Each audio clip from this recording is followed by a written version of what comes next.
record to this computer.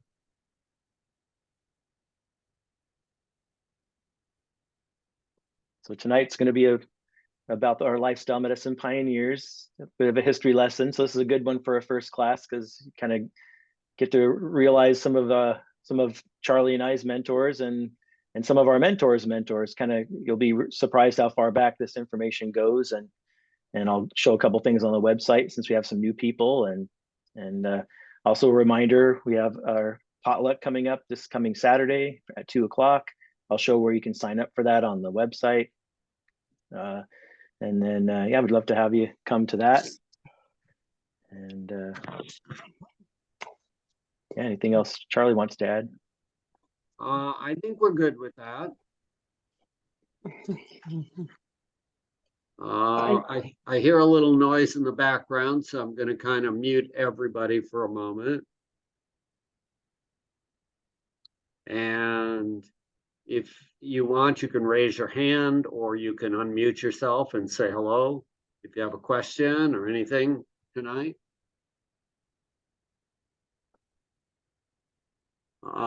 Marcia.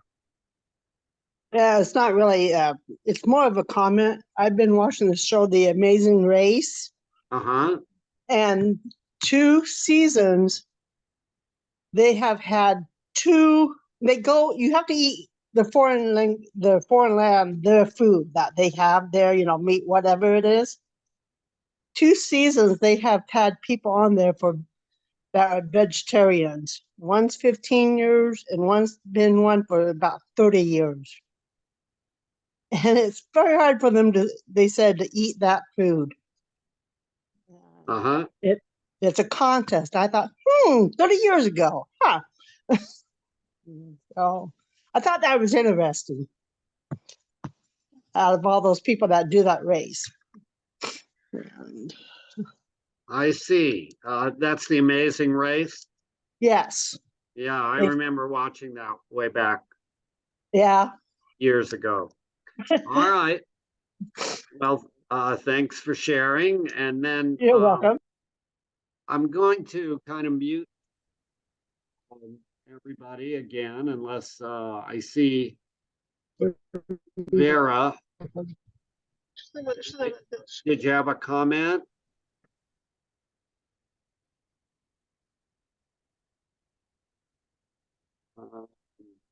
Vera, you're unmuted. Do you have a comment or should I just mute you?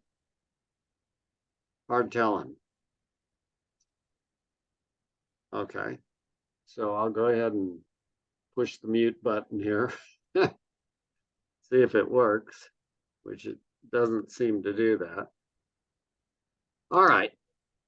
So before Scott gets started, just want to take just a couple minutes, maybe a few, like 3 to 5 minutes, to share a quick story if she's willing.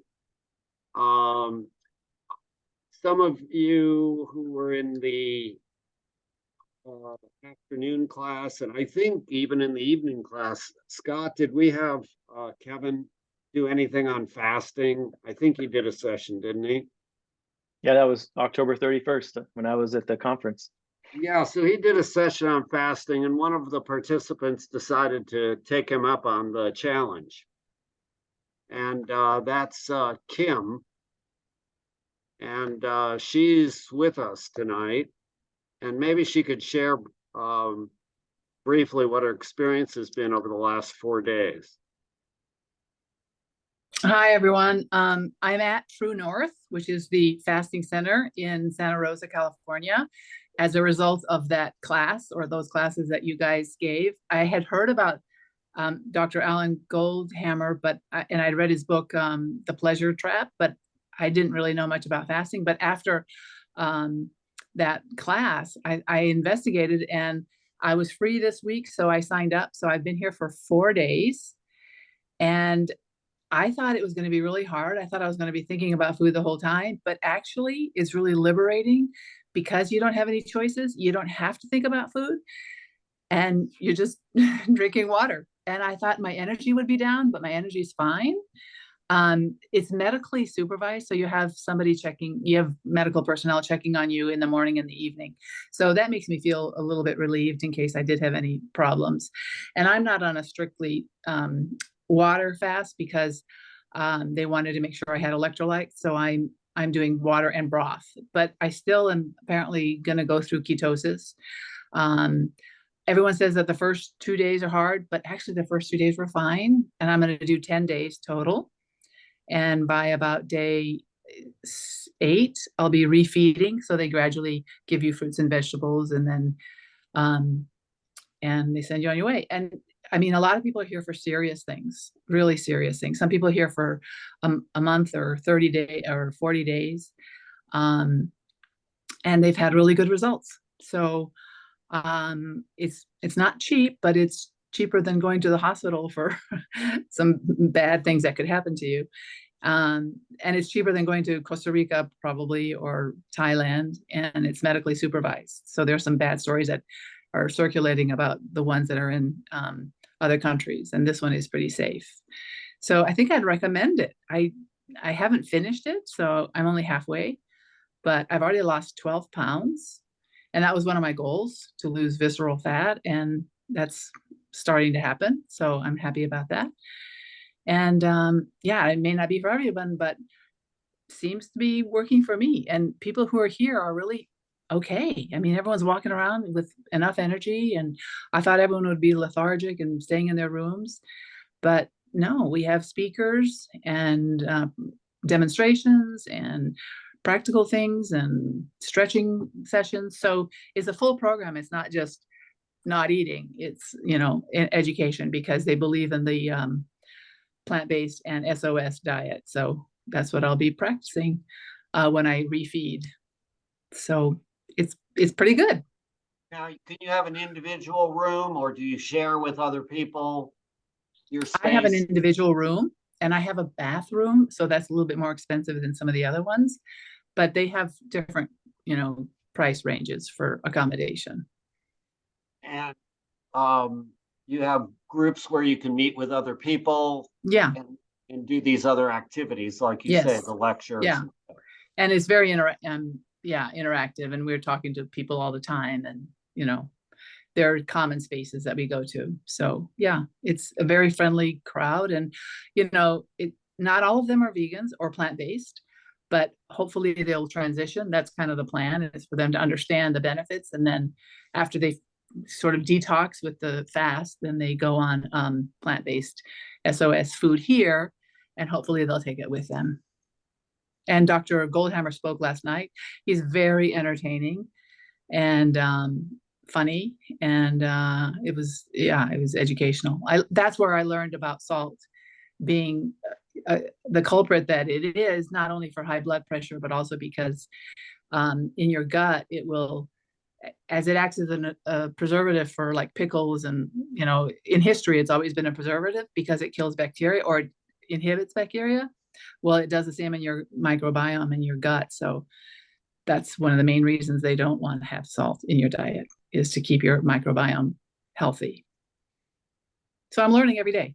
So it's educational, and it's a detox, and it's not scary, and it's not undoable. It was perfectly doable. And I even extended. I was only going to stay till Friday, but I extended till Sunday because I wanted to be in ketosis a little bit longer. And they have massage therapists, they have chiropractors, it's not a spa, but they have some nice additional activities you can do. You got a request for an update when you get back. You can give us the I will verdict on the process. I will. I probably won't make the Tuesday class because I have an engagement, but I'll come next Tuesday night and I'll let you know. Great. Thank you, Kim. We really appreciate that. I personally have had no experience with this, and so I really appreciate you sharing that knowledge. And it may be inspiring to other people who are kind of on the fence or struggling a little bit, who want to get a bit of a kickstart. We all expect someone who's fasting like you're doing to be kind of weak and lethargic and, maybe sitting in the corner crying, but that's not the case. So thanks for sharing. You're welcome. Okay, any questions from anyone before Scott gets started? Give it a go if, raise a hand or let's see how things are going. I don't see anybody who's chomping at the bit to question anything. So All right. Scott, I'll fire away. I'll share my screen here. I want to show a couple things on the website before I get started here. So you guys can see my screen. Assuming, let's get this out of the way. Okay, you guys can hear me okay and see my screen okay? Yes, we can. Okay, all right. So the reminder for this coming Saturday's potluck and movie social, best place to get to that is to go to the Eugene Plant-Based Provider website, which you can link to it right off of our class website. So you click on that and go here and just look under upcoming events. It's also in the class newsletter that came out on Sunday. I always have it in all the upcoming events there too. So you can come right here to upcoming events and put your name and email, how many of your people are coming, and click send if you RSVP for that. So it's from 2 to 5 this coming Saturday. Here's the address in Springfield. So hope you guys can join us. So I wanted to show you that. Let me go back to the class website. And then I want to show you for tonight's class, I'm going to be playing some pieces of a couple different videos. And just so you know about it, the videos are go to the video section on the class website here, click on videos. We talk about a lot of these different videos during different classes, but the two that are from tonight are right here. So one about Nathan Pritikin right here, and one about Dr. Dennis Burkett. So the full interviews are here. So I'm going to be showing just little pieces of these two different interviews tonight. But if you want to, I highly recommend you watch the full interviews when you have a chance, and they're here on the class website. There's that. And then I guess one other thing is, some of you may or may not know already that we're going to be starting to do in-person classes at the YMCA in February. And if you want the information about that, you can click on the class flyer here for that. So there's one page and then a second page here. So on Sundays in the afternoon, starting in February at the new YMCA, and you can, it's reservation only. So if you want to sign up for that, you can email, that's Charlie's email and my email. So either of us, you can email either of us and just give us your name and phone number, and we're keeping track of the people that are signed up. And so space is limiting it to 50 people. But if we have more than 50, we'll hold a second class in the afternoon. So we could take up to 100 people, we're figuring, but because Charlie's checked out the location, and it looks like that's what we could do. So I wanted to give you guys a heads up on that. That's for February. And that is it with the website. I want to go back. Let me go back to get rid of this here. Oops, let me get rid of this. All right, you guys can see that. Let me go back to. Yep, we can see it. Escape. Tona has a raised hand for a second. Tona, you want to Sure. unmute and ask a question? I have a friend who just got here who I invited to class, and I just had wanted to introduce her is all. But if right now is not the appropriate time to do that, that is okay, and we can do that later. Okay, Scott, you want to do it after you get done here? Or you want to do it now? She could do it now. Okay, so fire away. Okay, so this is Tona. my friend Johanna. Sorry. There you are. So I brought her to class. I've been telling her about you guys. She and I went out shopping today. She's been wanting to kind of follow me along with shopping to see kind of how I do it, what that looks like. And so trying to get her into it and get her healthier too. She also has a history of cancer. So this is Johanna. Hi. Yeah. Welcome. Nice to meet you. Thank you. We're happy to have you. And if you find that you need some extra help or just to talk to somebody, we have ourselves and med students who interact with whoever you're most comfortable with and to help you on your journey. But it sounds like you've got a good friend there in Tona. Yes, she's been very supportive. I've been wanting to get this started since when I was going through cancer and chemo, but being a single mom, 2 kids and all that stuff like that, it's and a full-time employment, it's really hard to do all this meal prep and staying on stuff. So right now I just had surgery and I was like, okay, this is some time where I'm off of work that I could maybe focus on getting back into a routine before I go back. And if I start now, since I'll be off for at least another month, recovering, it will give me plenty of time to maybe start and set a style or how I'm going to do this with my kids and a crazy schedule usually. Well, good for you. You're on the right track, and we'll help you in any way we can. Okay, great. Thank you for letting me join. Sorry about the interruption. No problem. No problem.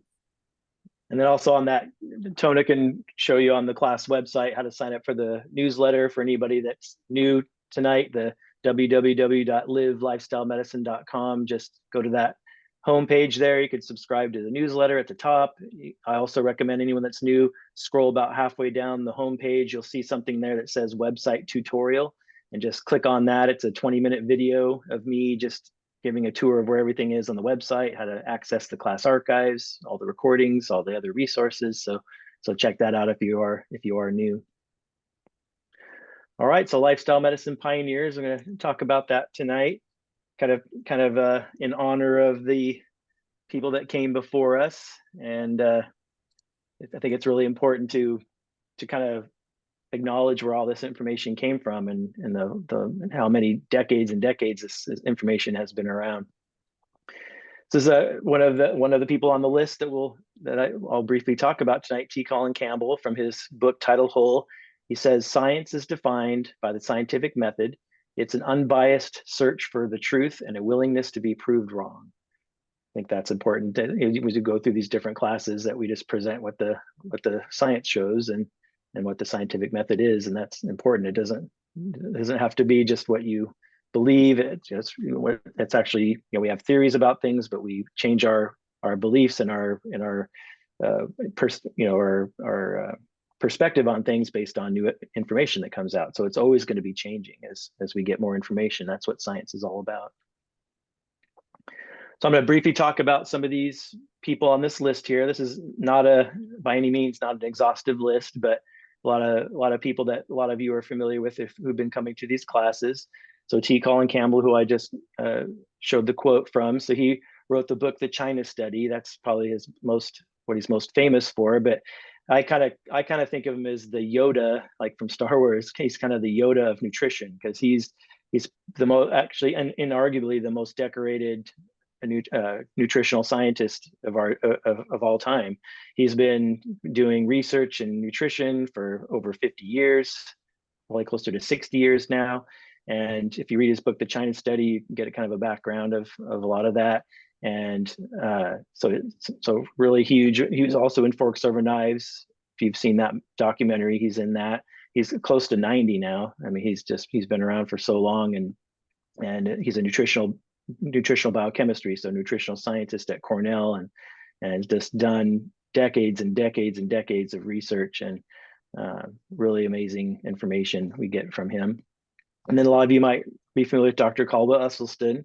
So he's also in Forks Over Knives. So he's actually trained as a general surgeon, but you might know him from his book Prevent and Reverse Heart Disease, which Charlie talks about a lot in the classes. So he's definitely one of what we call the pioneers, or the mentors that Charlie and I kind of stand on the shoulders of. And a lot of you know Dean Ornish. So Dean Ornish also with reversing heart disease, just like Dr. Esselstyn. He's known for actually completing the very first randomized controlled trial published in the Lancet, which is a very prestigious medical journal, back in 1990, on actually showing you could open up arteries and reverse heart disease, similar to what Dr. Esselstyn showed in his studies even in the 80s and ongoing. Was Esselstyn, and Ornish still has his lifestyle medicine program. It's called Intensive Cardiac Rehab, and it's covered by Medicare. And so he's one of the most influential people, and actually he's been named as one of the most influential people of the century, because he's done so much with not only reversing heart disease, but the same diet and lifestyle changes have been shown to reverse early stage prostate cancer, as well as lengthen telomeres, which is basically cellular aging, can slow cellular aging. He's doing a randomized controlled trial on reversing Alzheimer's presently. So he's had a lot of really amazing research that he's done. And then you all know Dr. Greger, because we play his videos at all these classes all of the time. And then, so I don't have to probably talk too much about him, the nutritionfacts.org. And then Dr. John McDougall, I'll be talking a little bit more about him in a little bit, but so I'll skip him for now. And then Dr. Joel Fuhrman from the Eat to Live is one of the first plant-based nutrition books I ever read. He's done a lot of his own research as well. So he's very influential. Dr. Neil Barnard from the Physicians Committee for Responsible Medicine, which is PCRM. He's very influential, does a lot of research, a lot of published research as well. He's also very into advocacy. He's in Washington, D.C. and puts on a conference there. And he does a lot of work on the dietary guidelines for Americans, and it also does a lot with animal welfare and environmental things. And so he's a big advocate. And then Jeff Novick, he's a dietitian, and the reason I put him up there is because we talk about him so much. One of his videos is on my video list when it comes to like calorie density. He has a lot of other really good nutritional videos and things, and a lot of good papers he's published. And so that's one of our favorites. And then Dr. Michael Clapper is another. He's got a program called Moving Medicine Forward. He goes around to all the different medical schools and gives lectures and educates medical students on the importance of diet and lifestyle, so lifestyle medicine. So and we've had him, we've showed videos from him before, and he's actually also done a talk at Nutrition and Medicine with Dr. Ross's at Dr. Ross's medical school, so included. And so he's very influential. And then Brenda Davis, actually, she's a dietitian as well. And I list her as well because she is so influential, and she's written lots of books, and she's up in Canada, and she's a lot into advocacy a lot in Canada, and is integral in getting their dietary guidelines changed. And they're actually very, very plant-centered. They've kind of gotten kind of commercialism or industry out of their dietary guidelines. And so that was a big achievement up there. But yeah, she's written lots of books and very influential. So anyone have any questions about any of these people? I just kind of wanted to give you a brief summary of some of the people that, and there's more people than this, but just kind of wanted to kind of give you guys some familiarity with some of these people that Charlie and I stand on the shoulders of. All right, well, let's talk a little bit about Dr. McDougall. So he's author of The Starch Solution. He's written many other books, but that's kind of one of his key ones, one of the original ones. And he has a website, mcdougall.com, which has got a lot of free resources on it. He has all of his lectures there, tons of papers that he's written are on there. There's even some free books on there. And he also does for a charge, he does do a 12-day online. He used to do a live-in program in the same city as the True North Health Center in Santa Rosa, California. He also used to do a 10-day program. For many years, he did a live-in program at the Flamingo Hotel in Santa Rosa, and it was very successful for a lot of years. And now, though, because since COVID, well, actually his house burned down in Santa Rosa during those fires, and then he ended up moving up to Portland, Oregon, because his son, who I know, lives there, and that's how he got out of there. And then because of COVID and everything, he switched his program to an online one. So now he has a 12-day online program that you can can do if you're interested, and you can access it through his website if you want kind of the more one-on-one thing that's through online. But I wanted to kind of tell you a little bit more about him, because he's going to be the one that's going to be interviewing the pioneers that we're going to be the two main pioneers that we're going to talk about tonight. And so his story was, it's really interesting. And when he was in medical school back in the 70s, I think he was a third year medical student, and he actually was at a noontime talk. So a lot of times when you're in medical school, same with me in PA school, a lot of times there'll be these grand round presentations, and it just so happened that Dennis Burkitt, who we're going to talk about in a little bit, he came to one of the noontime lectures when Dr. McDougall was in medical school, and he learned how important that diet was to chronic disease and health, and that was his first exposure to it.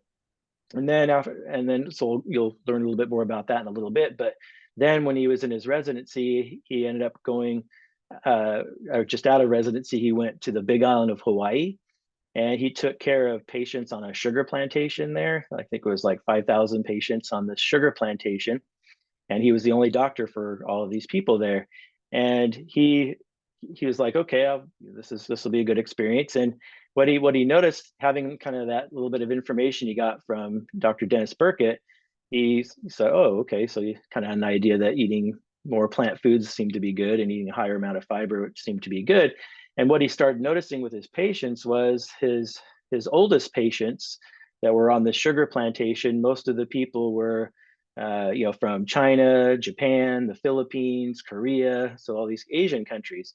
And what he noticed is, gosh, these people are, eating, they don't have any chronic diseases. They didn't have high blood pressure or diabetes or heart disease or cancer or dementia. They're really healthy into their old ages. And he's like, okay, this is real interesting. This is different than the patients I was seeing when I was doing my residency, when I was back in the States and all that.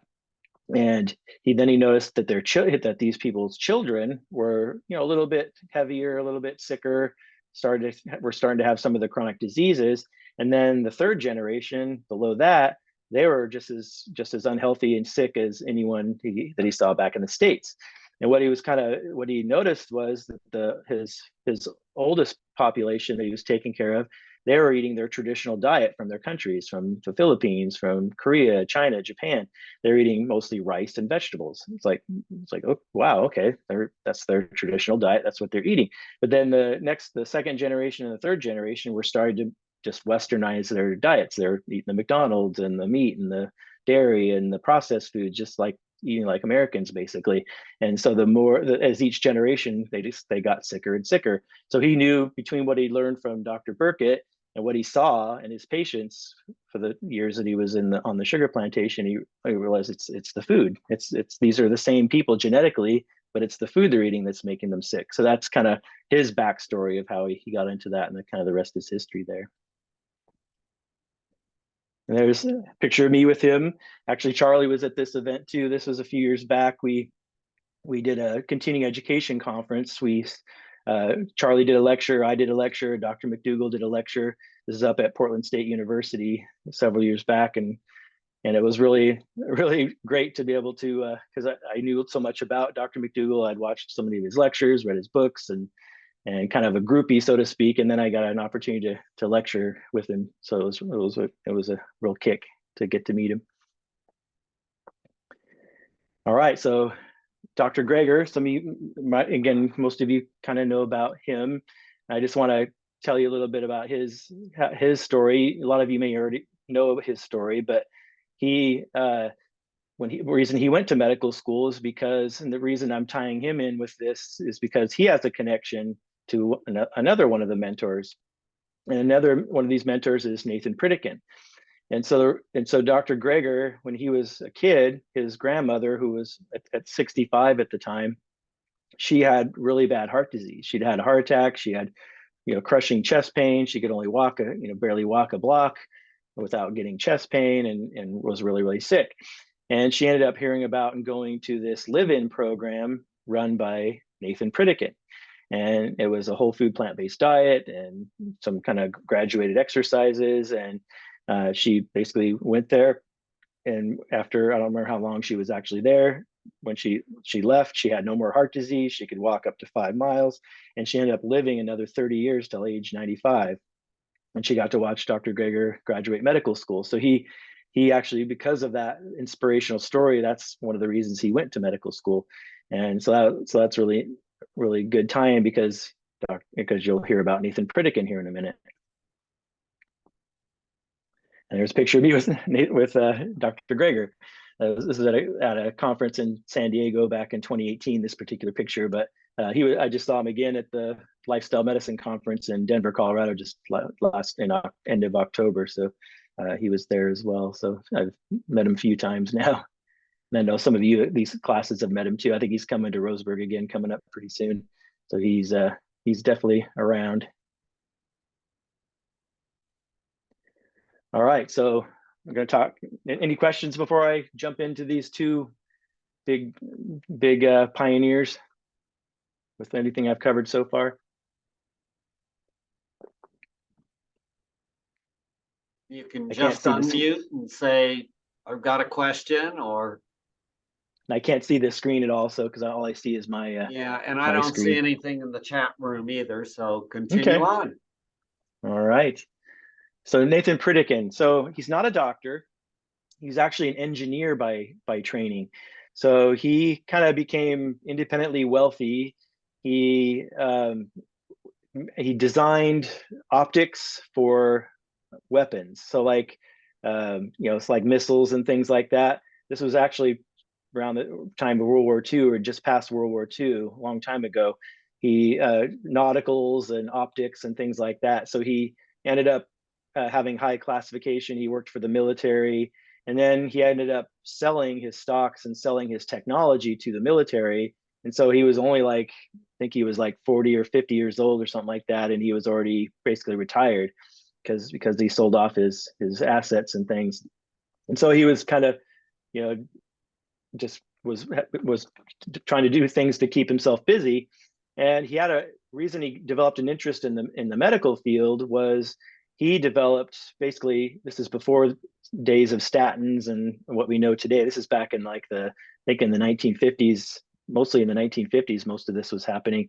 He developed really bad heart disease, and he had really, really high cholesterol. And there were no statins. There was no drugs he could take to lower your cholesterol. And he had cholesterol well over 300, close to 400, really high. And so he was really worried about this. And he's like, well, okay, I don't. He went to so many different cardiologists and dietitians, and he was pursuing a lot of medical care, trying to figure out, I don't want to die of a heart attack. Well, what can I do?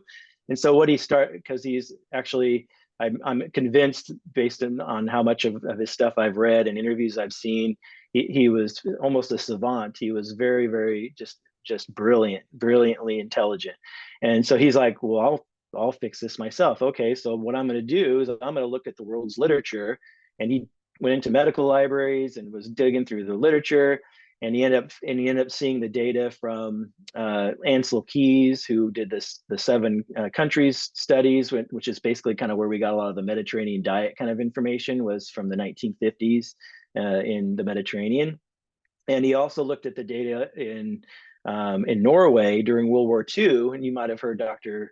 Esselstyn talk about this, as well as Dr. Greger, how during World War II, when Germany came into Norway and basically the troops took all of the people's animals. So they weren't, their farm animals, their eggs, all that stuff. So they basically forced people to be more or less plant-based eaters during the war, because the Germans took all for their troops, took all the farm animals and all the richer foods from them.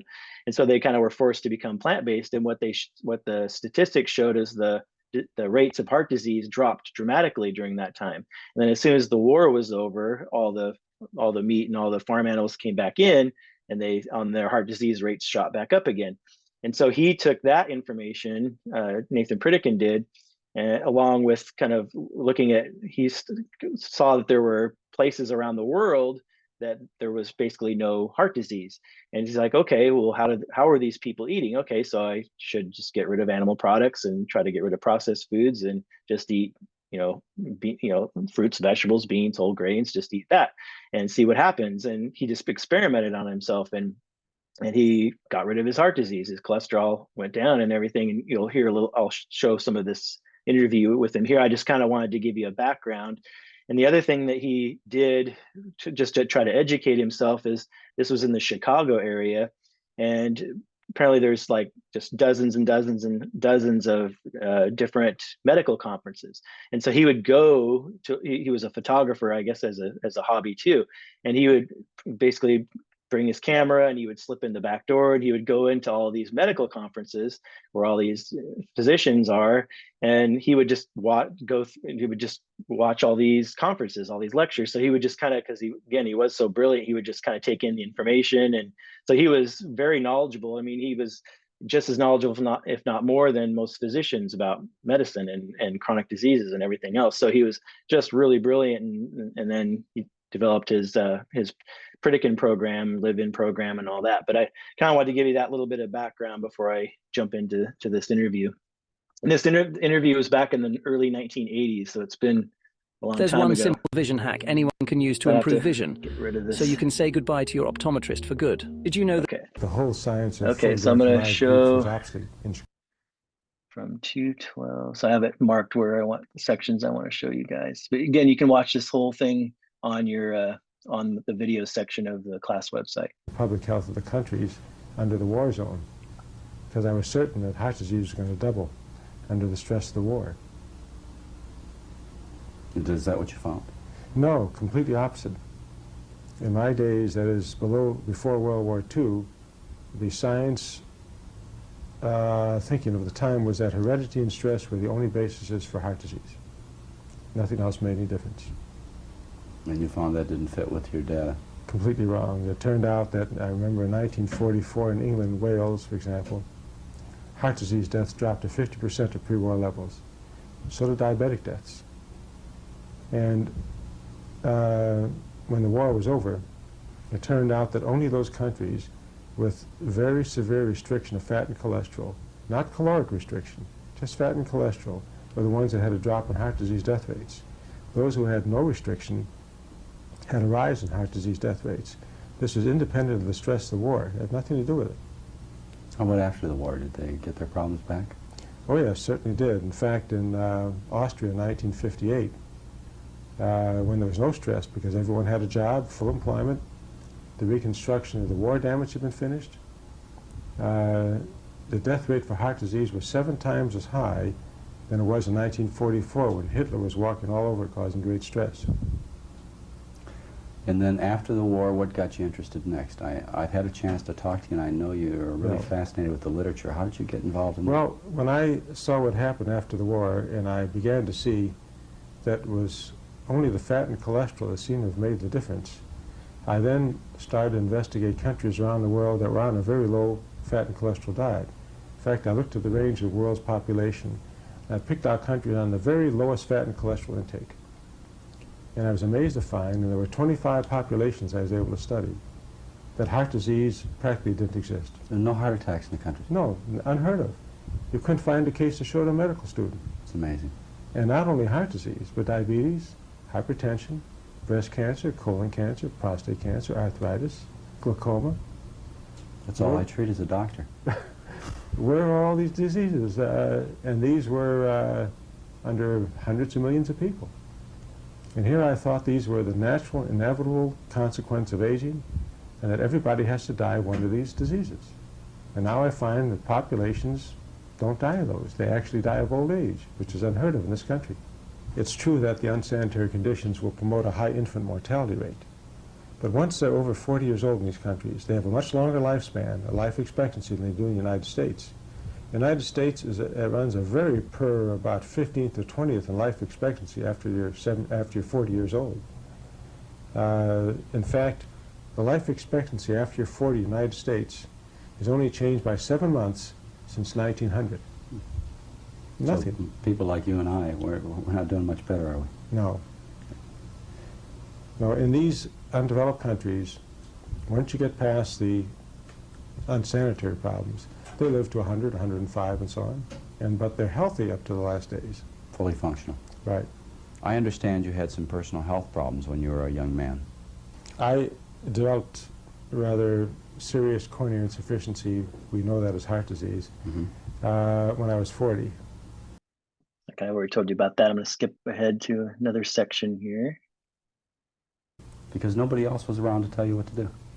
Worse than that, everyone that was around told me not to do it. They said it didn't make any difference. And if you did it, were there any risks? Did they tell you? Oh yes, risk of malnutrition. I see. Right. I would fall apart. In fact, when I first started to change my diet, I remember the first I monitored myself for blood tests. My first blood test cost me $200 in those days, and that's when $200 was meant something. I don't know what that means today, maybe $1,000 for tests. I took 180 values. I took every vitamin, every mineral. I took the blood clotting factors, fibrinogen. I was very worried that I was going to go into severe deficiencies to create more problems for myself because of the warnings I got from the dietitians and the physicians and so on. Do you remember what that diet was exactly that you started eating? Very simple. What was it? It was simply whole grains, beans and peas, fruits and vegetables, potatoes, and I decided at that time to get my cholesterol lowered as fast as possible. I would stop all animal protein and all dairy foods. You must have felt really alone. I was alone. In fact, my wife used to tell me that perhaps I don't need a doctor, I need a psychiatrist. How long did you stay on this type of diet? I stayed on it. It took me 3 years until my cholesterol dropped to 100. Oh, I see. And then I immediately started to eat a certain amount of animal protein and jumped right back to 140 within a month. So I waited another year or two. Back without the animal protein? No animal protein. Right. Went back to 100, of course, and stayed there. And I then started to increase my animal protein. The reason he talks later, the reason he added animal protein was because he needed B12, vitamin B12, and there was no, this is in the early 80s, this interview, there was no B12 supplements at the time. So that was his reasoning for eating a little bit of animal protein. He talks about it a little bit later. Let me jump ahead here, another section. Few more I want to show you guys. I had surgery because I always had the best medical care. In 1966, I became so enthusiastic that I decided to change the whole world of sick people. And I remember I went to a party, I saw a man who bent down to tie a shoelace, and he got up, took a little pill out of his pocket, put it in his mouth, and then finished tying his shoelace. So I knew immediately what his problem was. I said, "How long have you had angina?" He said, "What do you mean angina?" Like he had cancer. I says, "After all, you just took a nitroglycerin tablet." He says, "I know." He says, I says, "Would you like to get rid of your problem and not have to take medication?" He says, "Marvelous, doctor." I said, "I'm not a doctor." He says, "Well, you're a PhD then." I said, "No. He says, "Well, then what do you give me advice for? I got a doctor. I don't want to hear your advice." Well, that convinced me that people didn't really want to know what I was going to do. And my opinion wasn't that valued. But with enough persistence, I convinced enough people to get rid of their heart disease, their diabetes, their hypertension. By this time, enough physicians in Santa Barbara knew about me, but invited me to give lectures about what I was doing and about my concepts of diet. And I began to lecture not only locally but nationally, in medical meetings and so on. And I got enough doctors interested to submit patients for a study. I used to finance and organize my own medical studies. For example, in '73, I had a study where I had 60 physicians in 22 states give me 2,000 patients for a whole year that I was able to put on the diet by mail. I prepared a 20 or 25 page sort of diet book for every patient. Plus I wrote up a paper for each physician with all the references to tell them the rationale of the concept. And all the blood went to one laboratory, the Bioscience Laboratories in Van Nuys, California, so I wouldn't have any intra-laboratory errors. My wife and I analyzed the blood data and the other data of the patients and advised the physicians on what to do dietarily. And I did another study the next year or so with patients of the largest VA hospital in the world in Long Beach, California. I want to show the effect of diet under controlled situation. We had a control group, 19 in our group, 19 in the control group. These were selected for claudication, that is not enough blood in the legs, for hypertension, for diabetes on insulin, for heart disease, stroke, we had everything. And what we showed at the end of 5 months was not only can we get people off insulin, if they're adult onset diabetics, not only can get rid of symptoms of heart disease, get people off hypertensive medication if they've been on for years, but also we were able to show by angiogram, x-rays of the arteries, reversal of artery closure for the first time in man in the iliac and femoral arteries. And I was invited to give that information at the International Congress of Rehabilitative Medicine on November 17th, 1975, which I showed my slides of the arteries. No one had ever done that before. So you're getting pretty well known, but still that's a pretty big thing to do for somebody who's not a physician. Well, it's still an avocation, it's sort of a hobby of mine. Do they accuse you of malpractice or illegal practice? No, I don't personally take care of, that is, I don't prescribe drugs, I'm not practicing medicine. I always worked with physicians and hospitals. So you were the educator? I ran the programs, I set up the protocol, and I established the blood tests and all the other tests. But physicians told patients when to stop taking their drugs and so on. I didn't tell them personally. So you got a lot of popularity, and then eventually you organized this into an institution. Well, that happened because the results of my talk in Atlanta, Georgia, where this conference was selected by the conference, even though they had 100 other papers presented, as the most important paper. And they had me interviewed by the local science editor and went on the wire services around the world. And I got thousands of letters saying, where can I get this nutritional therapy for my heart disease, for my insulin problems? And in 2 weeks, I made up my mind to start a center, a live-in clinic, to do the same thing as I did with this study. This was self-supported? You came up with the finances? Yes, right. I did it myself. Lucky you were a good inventor, huh? Well, actually, I theoretically retired in 1967. And I had sold all my interests and had a lot of value in stocks that I had taken for the companies I had and so on. And so I almost was doing this full-time since 67, but just for fun. And because of the tremendous national interest, on January 6, 76, I opened up our center, first center. And it was successful from the first hour. You had patients, your reputation was that big at that time? Yeah, well, we started with actually 9 patients and 7 spouses. And in the last 6 years, we've had 10,000 patients. We now get many physician referrals around the country. Even clinics like Cleveland Clinic, that's the home of bypass surgery, refers patients to us. Mayo Clinic refers patients to us, Scripps Clinic, Ochsner Clinic in New Orleans.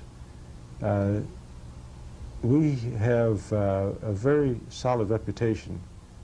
In fact, some months ago, I was invited to give a nutritional seminar to 3 universities who got together in one stroke to hear me speak: Cornell Medical School, Sloan Kettering Cancer, and Rockefeller Institute. So that I have a certain amount of credibility now that I didn't have before. Essentially, the data we've got now for our 10,000 patients is that the degenerative diseases are an obsolete concept. They no longer are necessary in our modern civilization. I think if this dietary approach were followed, there'd be no such thing as people dying of heart disease, diabetes, and hypertension. In our studies, for example, of all the hypertensives on medication that come in, 85% are off the medication with normal blood pressure in 4 weeks. Even they've been on blood pressure medication for 20 continuous years. And people are not aware of the side effects of hypertensive medication. They can force you into diabetes. Occasionally, they can put you into kidney failure. You have to go on dialysis. Many times, they raise uric acid level and you get gouty arthritis. And for men, after a 2-year period, 50% of the men lose their sexual potency. Of course, Planned Parenthood, I think, is very happy about that. There are 75 million hypertensives in. I'm thinking, why wasn't this more known? We knew this back in the 1970s, right? Okay, let's go close to the end here. There are some very specific types.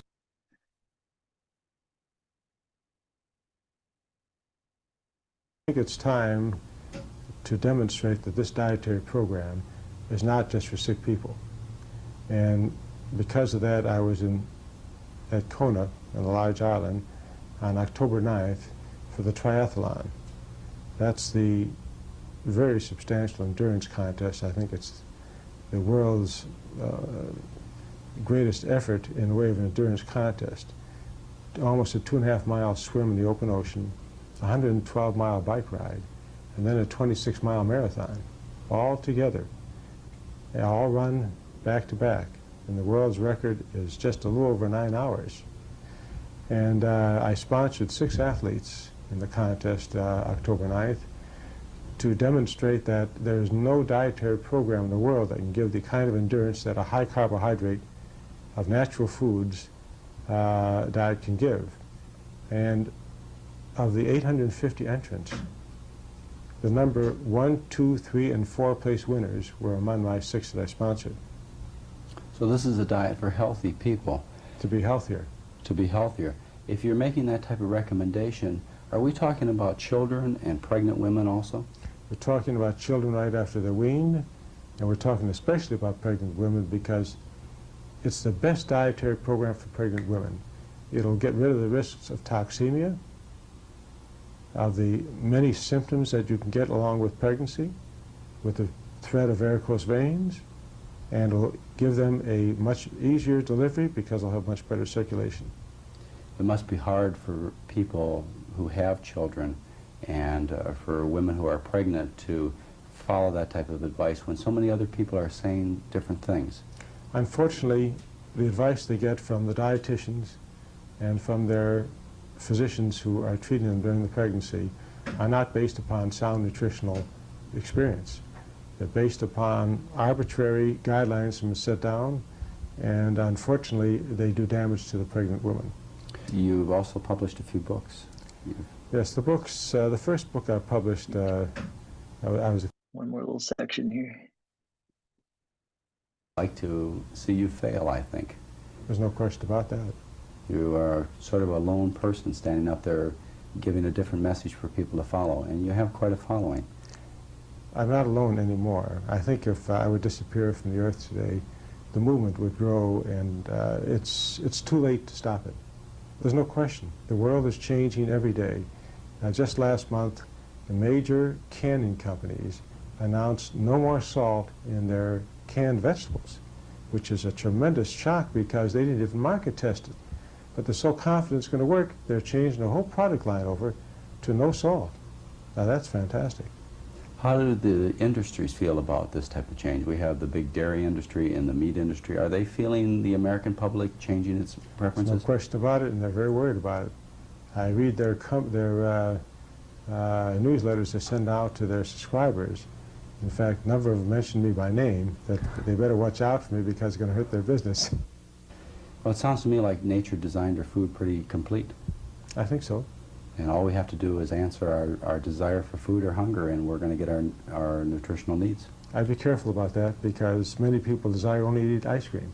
I think you have to get rid of the artificial tastes that have been created by our artificial society and get back to natural ways.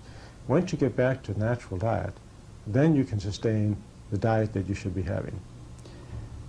That's very interesting. So we have really nothing to worry about as for recommending that people eat a diet of starches, vegetables, and fruits is what we're talking about. No problems at all. And they should stay healthy and live to be how old? 7 times puberty, which is 105 to 120. How did you get that information that a man should live that old? All primates live 7 times puberty. Very interesting. Right. Is there has anybody ever tried to validate that?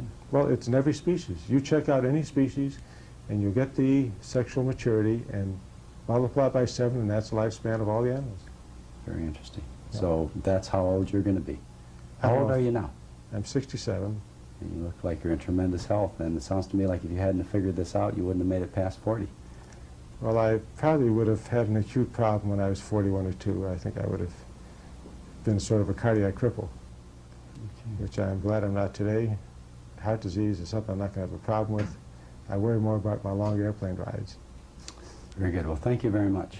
Thank you. All right. Close that. Wow, that was quite an interview. Yeah, there's a lot more detail about his findings and conditions and more about his background of his story and stuff. So if there's any questions or comments, I'll move on to Dr. Burkett. I've never heard the 7 times puberty before.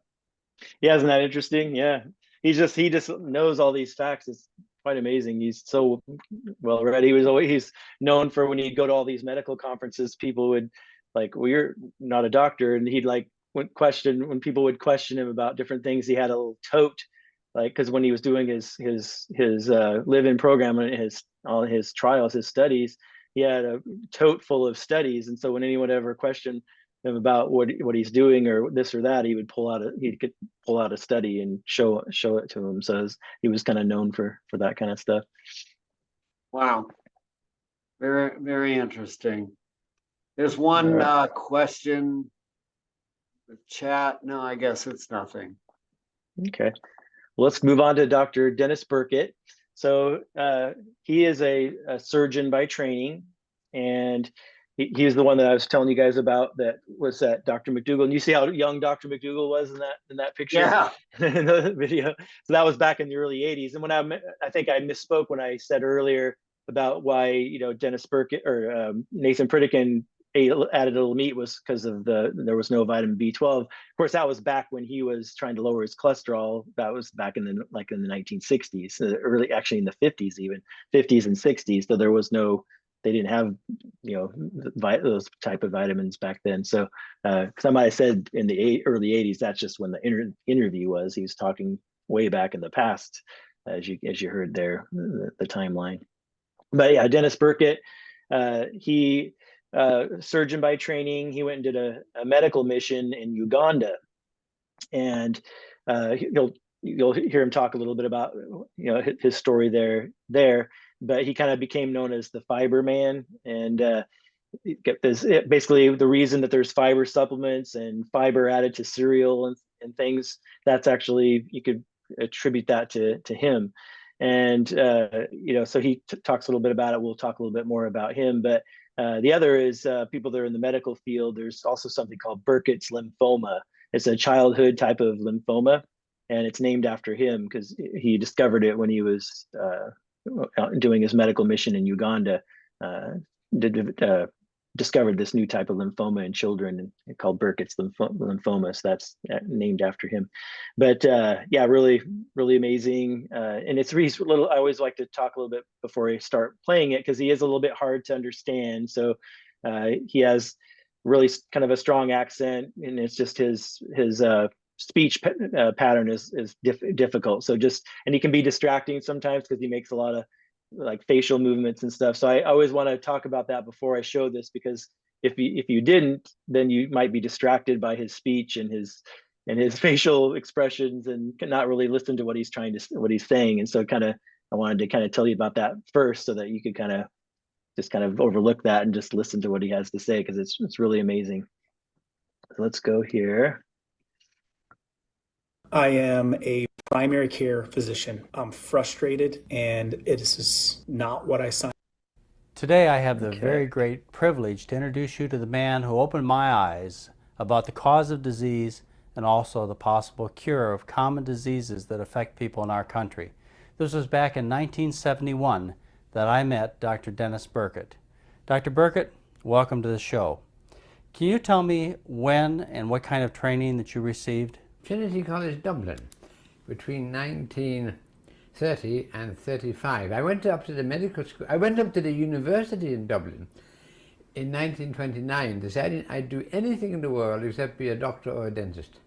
And I entered the engineering school, and I did engineering for a year. And it was during my first year I felt very definitely called to give it up and take up medicine, and I have never ever for one moment regretted that decision. What kind of a doctor are you? What kind of a doctor? I was a surgeon fundamentally for all my professional life, but over the last 20 years, just over, I switched entirely from trying to cure disease to go 100% into trying to prevent disease.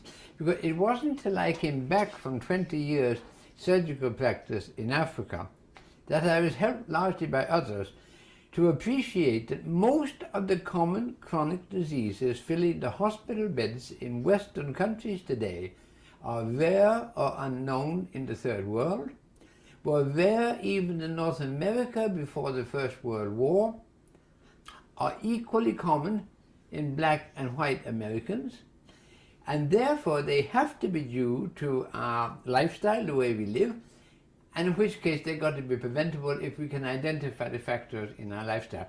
So it was rather like climbing a hill, and you go over a new horizon, and you see a whole new panorama in front of you.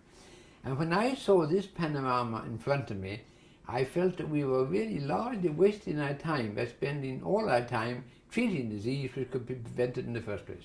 How did you get to go to Africa? I went to Africa in response to a sense of missionary calling. I felt that God wanted me to serve the underprivileged. My own selfish desires would have been to look for a nice, comfortable consultant job in England. But I felt I was being called to Africa. I assumed that that would imply a willingness to abandon my surgical career. I'd been a surgeon for 10 years. I was mad keen on surgery. I had a big battle to fight, but in the end I said, Lord, if I got to go to Africa, I'm prepared to give up my surgery. And I thought I was making a sacrifice. But in actual fact, I wasn't. I did nothing but receive the whole time. I was all the time on the receiving end. I had a far more rewarding surgical career. I had a far more rewarding research career than I would ever have had in England. And I always remember what an Australian bishop said to me in Tanzania one time. He said, Dennis, if ever you give anything to God in teaspoonfuls, he always gives it back in shovelfuls. And I only gave it in the smallest of saltspoonfuls, and I got it back in bucketfuls. So I didn't have a sacrificial time. I was all the time receiving, receiving, receiving. And our family, who were all brought up in Africa, felt just the same. Were there any highlight experiences of your African trip? Well, word here. I might have been the only person in the world who had the opportunity of testing Cleve's hypothesis. I was at that time getting monthly reports from 150 rural hospitals in Africa on various forms of cancer, building up cancer maps. And I was able, through a Christian giving organization in America, the Medical Assistance Programs, they were giving enormous quantities of free drugs to mission hospitals all over the world. And I knew the director, Ray Knighton. And I got the idea, I said, now, if this guy is sending free drugs in huge quantities all over the world, wouldn't these people be prepared to fill up a simple questionnaire and tell me whether they saw this and this and this?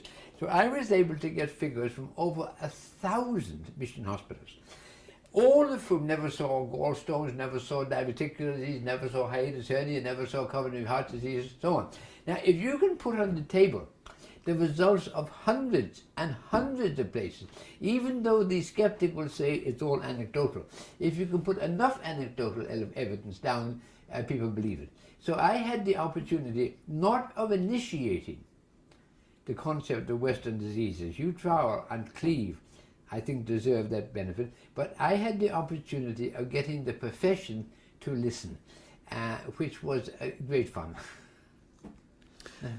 So after you discovered that diseases were due to to our Western diet and lifestyle. What was your hypothesis as far as what component of the diet was causing the problem? And Cleve had thought it was all sugar.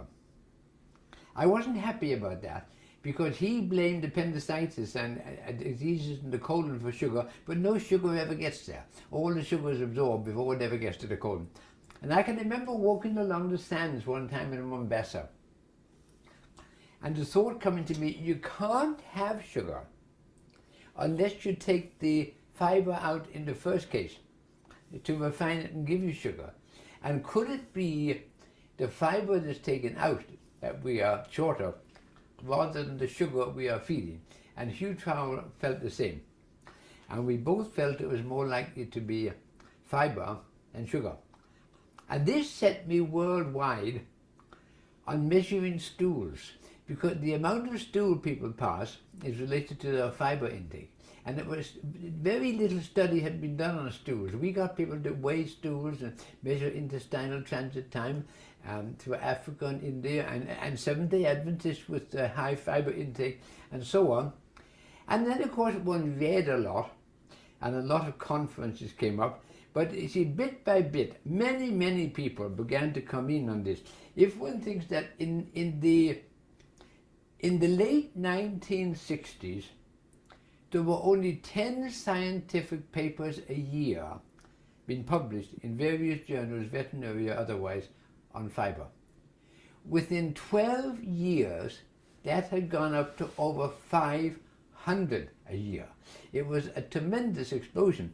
I mean, fiber wasn't even listed in the cumulative index medicus until about the mid-60s. If you looked up fiber, all you could find was fiber optics.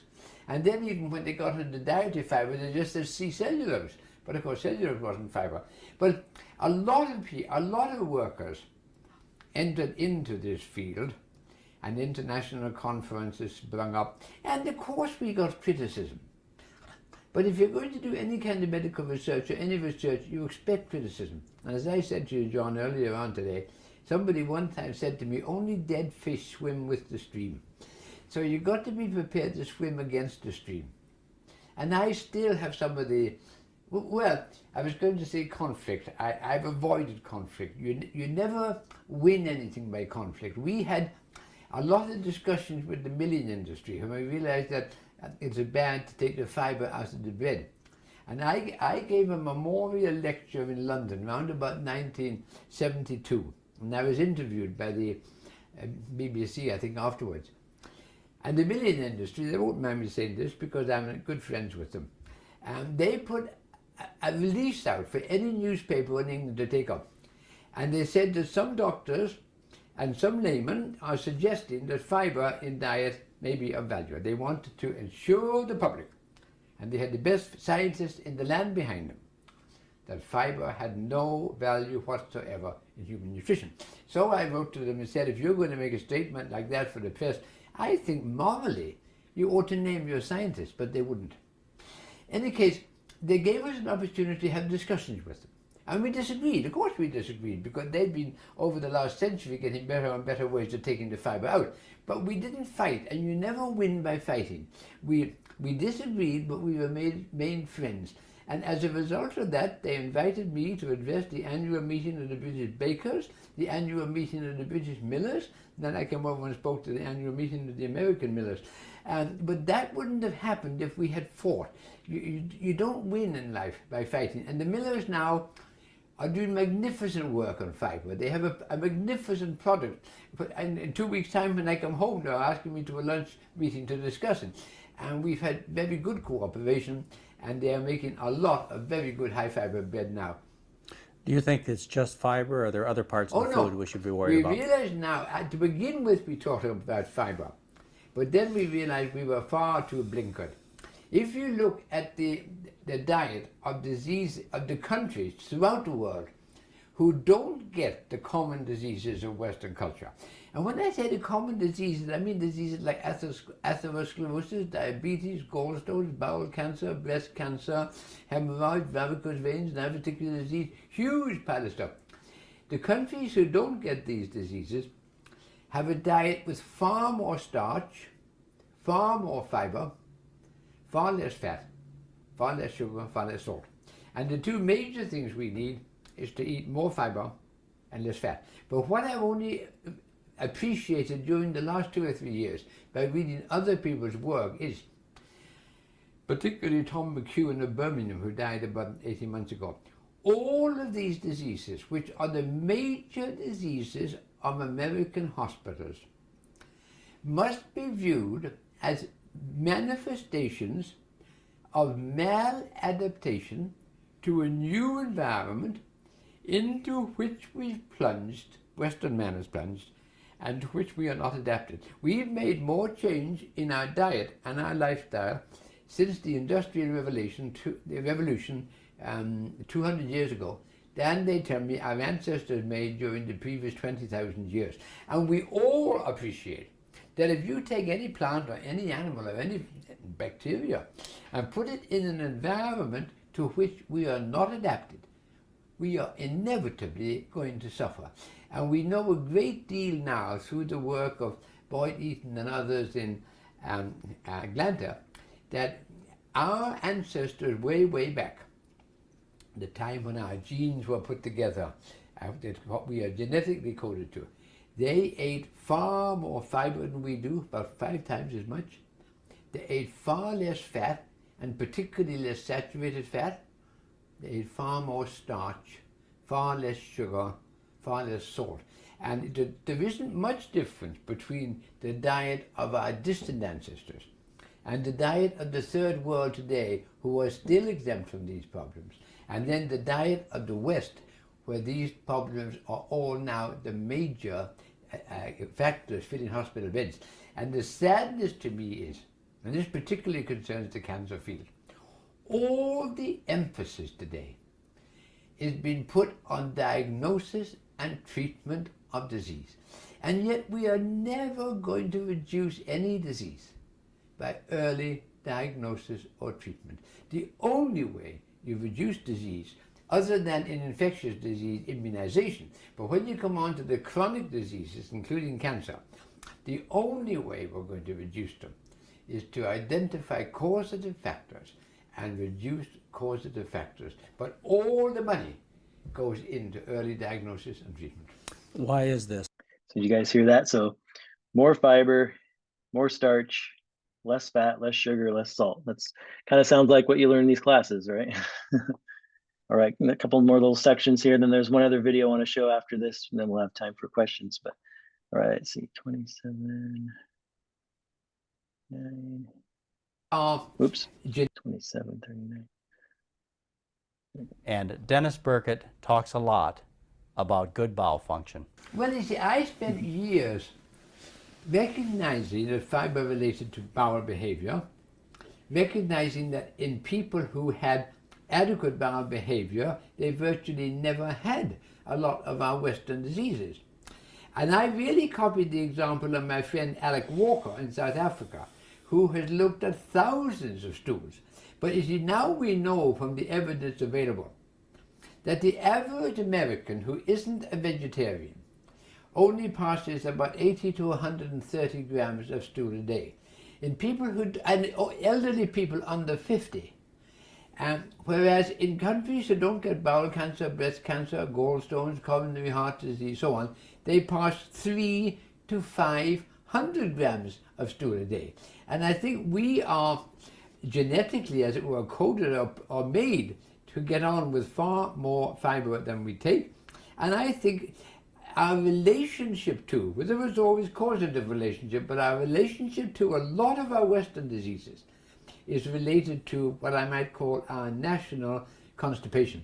And some people say I'm constipated or I'm not constipated, I only have 1 emotion a day or I have 10 a day. But you might have 10 a day and you only pass half a gram in each one, or you might have 1 a week and pass about 5 pounds.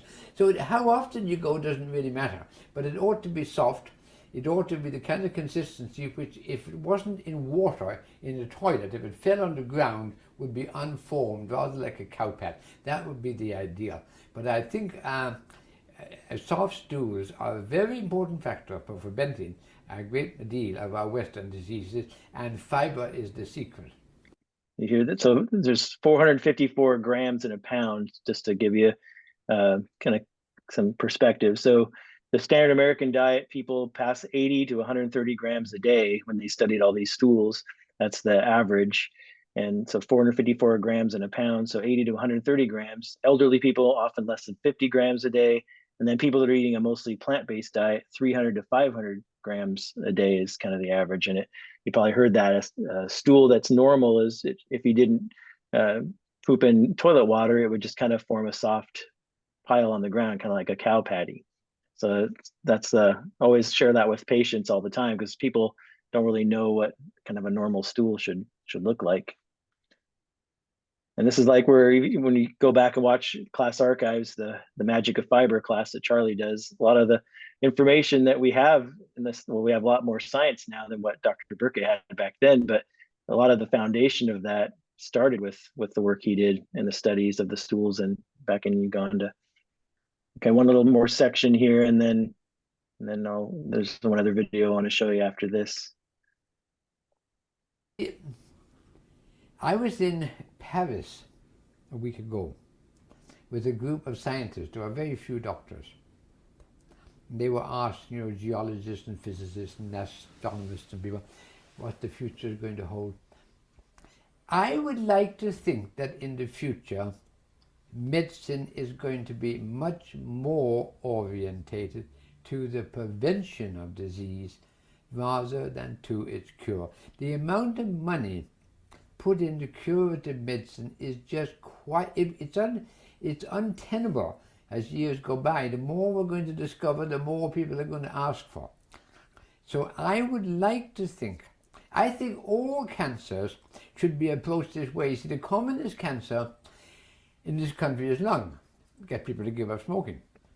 The second commonest cancer of women is breast. Well, that's been related to diet, as you know, largely fat. The second commonest cancer of men is colon cancer. It must be entirely almost due to diet. And then you go outside this country and go to India, where the commonest cancer is cancer of the cheek, due to chewing the quid, the betel nut in lime and tobacco. If they gave up that problem, they'd lose their cancer. The commonest cancer in Southeast Asia is nasopharyngeal cancer. And that's related to the EB virus. And they got a vaccine on the way. If there was a vaccine against it, surgery is a waste of time, X-ray is a waste of time. And then perhaps the commonest of all cancers at the moment is primary liver cancer, hepatoma. They are already testing a virus against that in young children. And you see, in all of these things, it's got to be along the line of prevention rather than high technology cure. That's my feeling. But do you think that medicine will go in that direction? I don't know. That's the thing. I doubt it. Doctors worship high technology. The media loves it. The media loves heart transplants and kidney transplants. Let me give you a couple of figures to give a contrast. The amount of money spent every 3 months doing nothing but coronary bypass surgery in the United States every 3 months corresponds to the cost over 10 years of eradicating smallpox from the whole world for all time. And there were 16 million new cases a year before this program was launched in the mid-60s.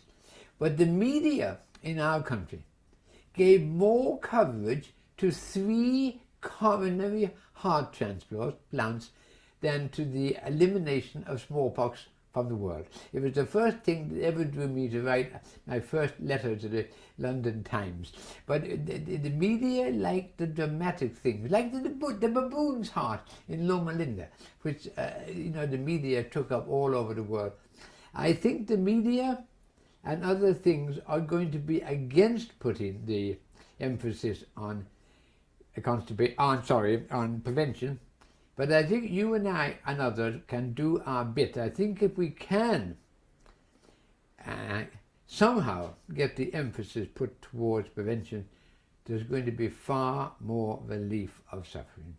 Dr. Burkett, your teachings have been very significant in my life as I know they have been in so many other people's, I want to thank you very much. Today I have the very... We're trying, Dr. Burkett. All right, there's one other video on a play here. That's one of my favorites, kind of good summary of some of this, kind of more in the modern, well, modern compared to what Dr. Burkett and Nathan Pritikin were, but this is a really good video. This is a Dr. Greger video about Senator George McGovern, if you remember him. Another little history lesson here. And then this is after this video. We'll have some time for questions.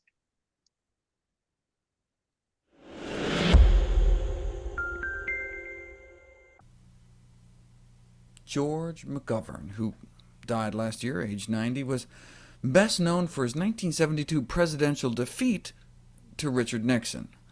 But he also chaired a committee that released the first dietary guidelines in the United States in January 1977. The simple fact is, quoting from the press conference, that our diets have changed radically within the last 50 years with great and often very harmful effects on our health. These dietary changes represent as great a threat to public health as smoking. The diet of the American people has become increasingly rich in meat and other sources of saturated fat and cholesterol, and in sugar. Most all the health problems underlying the leading causes of death in the United States could be modified by improvements in diet. Ischemic heart disease, cancer, diabetes, hypertension are diseases that kill us. They're epidemic in our population. We cannot afford to temporize. The public wants some guidance, wants to know the truth, and hopefully today we can lay the cornerstone for the building of better health for all Americans through better nutrition. As Dr. Hegsted later recounted in an interview, a founding member of Harvard's nutrition department that spoke at the press conference, the meat, milk, and egg producers were very upset, and they weren't the only ones. The president and chair of the International Sugar Research Foundation called the report unfortunate and ill-advised, all part of the emotional anti-table sugar tidal wave conspiracy, evidently. From the official record of the committee hearings, simply stated, people like sweet things, and apparently the McGovern Committee believes that people should be deprived of what they like. There's a puritanical streak in certain Americans that leads them to become do-gooders. The president of the Salt Institute felt that there's definitely no need for a dietary goal that calls for the reduction of salt consumption. In fact, the assertion from the report that improved nutrition may cut our nation's health bill by 1/3 was challenged. See, what the committee didn't understand is that healthcare expenditures increase if the lifespan is prolonged. See, if people live longer because they eat healthier, it could be more expensive. As some researcher pointed out, if tobacco were banned, the increase in the expected lifespan would simultaneously increase the cost of care of old people, which comes under the category of healthcare expenditures. If people eat healthier, the Salt Institute warned, we might have more old people to take care of. The National Dairy Council likewise recommended the dietary goals be withdrawn and reformulated to have the endorsement of the food industry. You know, as soon as Haagen-Dazs says they're OK, then go for it. The two industries that went most ballistic, though, were the meat and egg producers, who demanded additional hearings were held. Egg councils requested the distribution of the dietary goals be immediately stopped. The frightening development, as far as the egg industry was concerned, is that the advocates of a modified low-cholesterol diet now have the credibility and prestige of the U.S. Senate. The president of the American National Cattlemen's Association described why the meat industry reacted rather violently, complaining that meat is never mentioned in a positive way in the guidelines. The only mention of meat are those associating meat consumption with various degenerative diseases. If these dietary goals are moved forward and promoted in the present form, entire sectors of the food industry, meat, dairy, egg, sugar, and others, may be so severely damaged that when it is realized that the dietary goals are ill-advised, as surely they will be, production recovery may be out of reach. Thus, guided by my conscience as the president of the National Livestock and Meat Board, I am certain that actions of the animal industries to ensure Americans are properly fed with abundant meat and other animal foods is an honorable and morally correct diet course. The meat industry recommended the committee withdraw the dietary guidelines and issue a corrected report. They especially didn't like guideline number 2 to decrease meat consumption to lower saturated fat intake. Senator Dole, Kansas Senator Dole, offered to have that amended from decrease meat consumption to instead increase consumption of lean meat. Would that taste better to you? He asked the president of the Cattlemen's Association, who replied, "Decrease is a bad word, Senator." So what happened? By the end of the year, a revised version of the dietary goals was released. Indeed, the guidelines was changed from decrease meat consumption to choose meat, poultry, and fish, which will reduce saturated fat intake.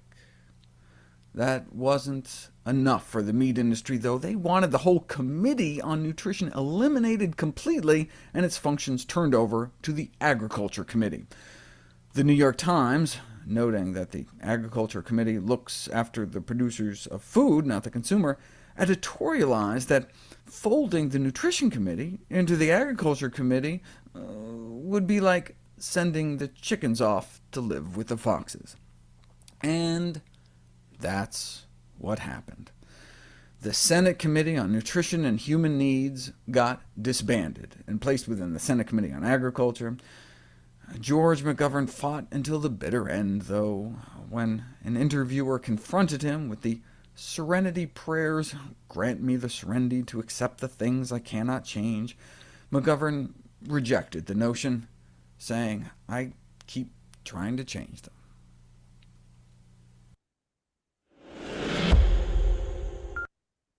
All right.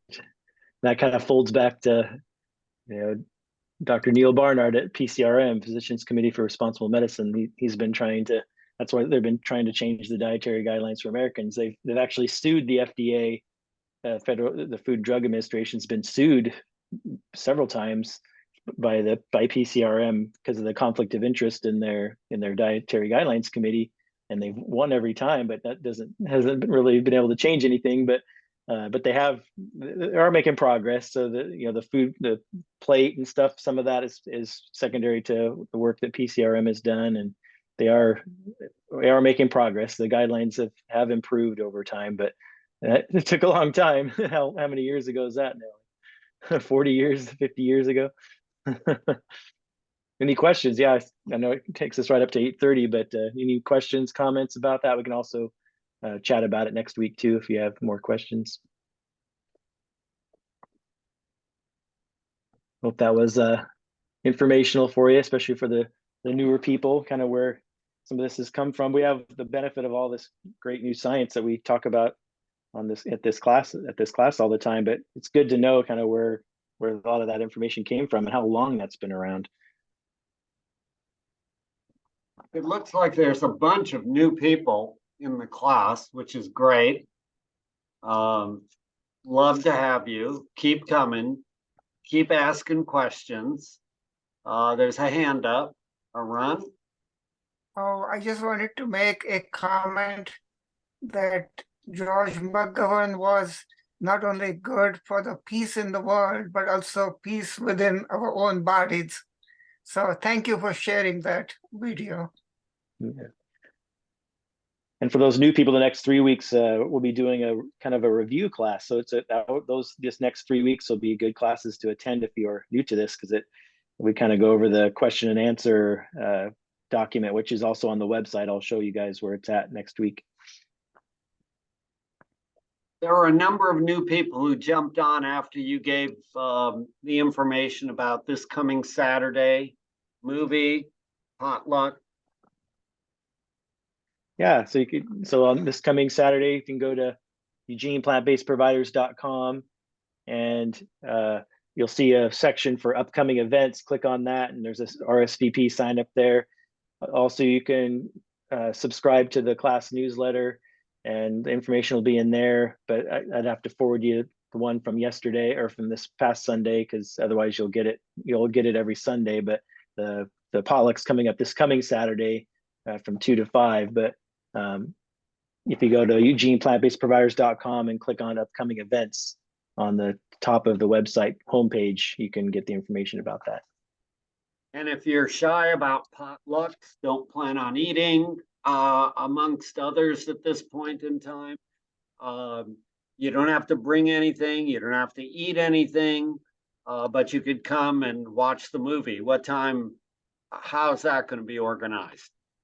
Yeah, we're going to eat first because some people are going to bring food that's warm, and there'll be plenty of food there. So if you're not comfortable bringing anything, you can still come and eat. There'll be plenty of food. I think we have 27 people signed up so far right now. So yeah, come and eat. We're going to eat first, and then we're going to show the movie What the Health. It's both on YouTube and on Netflix. I'm going to try to play it on Netflix so we don't have to watch commercials. But so if you've already seen that, you don't have to hang out for the movie. You can just eat and then head out. But we're going to stick around and play that movie as well, just for an inspiration and get people exposed to it. Scott, thanks a bunch. Any last hands going to come up to have any questions? That was really very interesting. I even learned a couple new things again every time I come. It's usually something new. And so thank you, Scott, for sharing that information. And we really appreciate it. Going once, going twice, going another time, whatever. Like Scott said, if you have questions that come up next week, feel free to bring them early on then. Okay. That sounds good. All right, everybody, have a good week. Thank you. Welcome.